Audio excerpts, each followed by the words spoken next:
Hello, আসসালামু আলাইকুম viewers. Eid চলে গিয়েছে। তো ঈদের সময় আমরা অনেক নাস্তার তৈরি করেছি। আমি ঈদের সময় যে কয়টা নাস্তা তৈরি করেছি, যে কয়টা পিঠা বলেছিলাম যে এক এক করে ফুল ভিডিও থাকবে সবগুলারই। তো আজকে থেকে শুরু। আমি আবার কথা রাখতে পছন্দ করি, কথা না রাখার মানুষ না। তো আজকে থেকে যে ঈদের যে পিঠাগুলো তৈরি করেছি সেগুলোর রেসিপি একটা একটা করে দিব। আজকে শুরু করলাম মসুর ডালের মসুরি পিঠা দিয়ে, মানে পাকন পিঠা। মসুর ডালের পাকন পিঠাকে মসুরি পিঠা বা সুন্দরী, মসুরের সুন্দরী পাকনও বলা যায়। তো এই জন্য প্রথমে আমি এখানে দুধ নিয়ে নিয়েছি 1/2 লিটার, আর এখানে মসুর ডাল নিয়েছি 2 কাপ পরিমাণ। এগুলোকে ধুয়ে আমি ভিজিয়ে রেখেছি 3-4 ঘন্টা। তারপর এখন দুধ গরম করে সেই দুধের মধ্যে এটা সিদ্ধ করে নেব। ভিউয়ার্স, দুধটা একটু গরম করে তারপরে দিয়েছি, সিদ্ধ করে নিয়েছি। দেখুন, অনেকক্ষণ সিদ্ধ দেওয়ার পরে এগুলো এরকম হয়ে গেছে। তো এগুলোকে এখন আমি নামাবো, নামিয়ে ব্লেন্ড করে নেব। ভিউয়ার্স, আমি এগুলোকে ব্লেন্ড করে নিয়েছি এরকমভাবে, অথবা আপনারা শিলপাটায় বেটে নিতে পারেন। তবে আমার কাছে ব্লেন্ড করে নেওয়াটাই ভালো লেগেছে, আর ব্লেন্ড করে নেওয়াটাই উচিত মেশিন দিয়ে। শিলপাটায় না বাটাই ভালো। এখন আমি 1/2 কাপ পরিমাণ পানি দিচ্ছি। এই পানিটা গরম হয়ে যাওয়ার পরে আমি এই যে ব্লেন্ড করে রাখা ডাল, সেই ডালের পেস্টটাকে এখানে ছেড়ে দিব।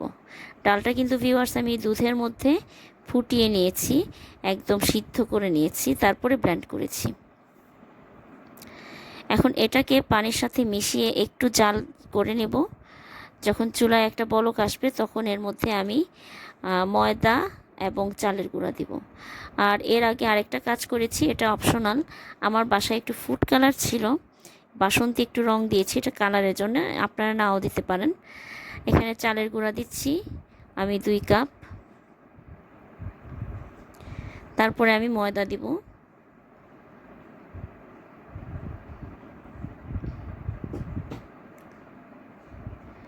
ময়দা দিয়ে এটাকে ঢেকে দেব।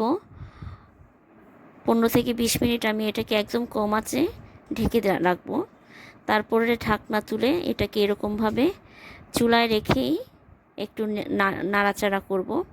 তারপরে চুলা থেকে নামিয়ে আমি আরও 10 মিনিট এরকম ঢেকে রেখে দিয়েছি। আর এদিকে এটার জন্য একটা শিরা তৈরি করতে হবে, একটা রস। তো সেই জন্যে আমি 2 কাপ পানি দিয়েছি আর 3 কাপের মতো চিনি দিয়েছি।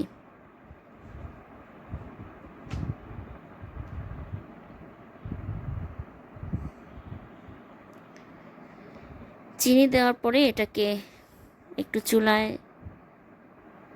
মিডিয়াম টু লো আছে রস তৈরি করতে হবে। এটা যখন সাথে আমি 2টা এলাচ দিয়েছি, এলাচটাকে ফাটিয়ে দিয়েছি। এলাচটা দিলে একটু ভালো গন্ধ আসে, এই যা। তো এদিকে আবার আমার এই যে খামিরটা যে তৈরি করব, সেই খামিরের জন্য আমি বলে এই ঢেকে রাখা যে ময়দা এবং চালের গুঁড়া ডাল সেটা নামিয়ে নিয়েছি। এখন এটাকে মথে নিয়ে একটা খামির তৈরি করে ফেলবো। আর এদিকে আমার শিরাটাও হয়ে গেছে। দেখুন, শিরাটা হাত দিয়ে দেখবেন এরকম আঠালো হলে পরে শিরাটা নামিয়ে ফেলতে হবে। আমার শিরাটা আঠালো হয়ে গেছে, ঘন হয়ে গেছে আঠালো হয়ে। তো এটাকে নামিয়ে ঠান্ডা করে রেখে দেব, কুসুম গরম অবস্থায় রেখে দেব। মানে কুসুম গরম অবস্থায় আমি পিঠা ভেজে শিরাতে ঢালবো আর কি। তো আমি এইরকম একটা ছাঁচ নিয়েছি, আপনারা যে কোনো ধরনের ছাঁচ নিতে পারেন, অথবা রুটি বেলে নকশা করতে পারেন, সেটা আপনাদের ইচ্ছা। আমার কাছে সময় কম লাগার জন্য আমি এই ছাঁচটা নিয়েছি। খামিরটা মথে নিয়েছি খুব ভালোভাবে, এবং পিঠার জন্য তৈরি করে এখন আমি ছাঁচের মধ্যে খামিরটা দিয়ে পিঠা তৈরি করব। আমার এই ছাঁচটা একটু বেশি বড়, এটা এরকম 2 দিক থেকে ছাঁচ মানে ডিজাইন হবে। এর মধ্যে ছোট সাইজেরটাও আছে, আপনারা কিনতে পারেন। তো ভিউয়ার্স দেখুন, একে একে এরকমভাবে ছাঁচের মধ্যে দিয়ে আমি ডিজাইনগুলো তৈরি করে ফেলেছি। আমার পিঠাগুলো খুব সুন্দর হয়েছে, তবে খুব বেশি দিন ফ্রিজে রাখলে এটা আবার এরকমটা থাকে না, আমি দেখেছি।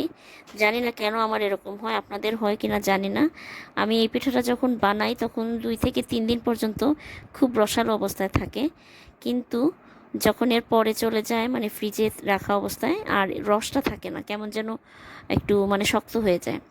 তো ভিউয়ার্স, এই যে আমার এখানে তৈরি করে রাখা শিরার মধ্যে আমি পিঠাগুলো ভেজে নিয়েছি বাদামি মানে গোল্ডেন করে। ভেজে নেওয়ার পরে আমি এটা শিরার মধ্যে দিয়ে রেখে দেব। তো একে একে অনেকগুলো পিঠা তৈরি করেছি, 70-80টা পিঠার মতো তৈরি করেছি। তো তৈরি হয়ে গেল, এই যে দেখুন রস থেকে তুলে আমি এরকমভাবে বাটিতে করে রেখে দেব।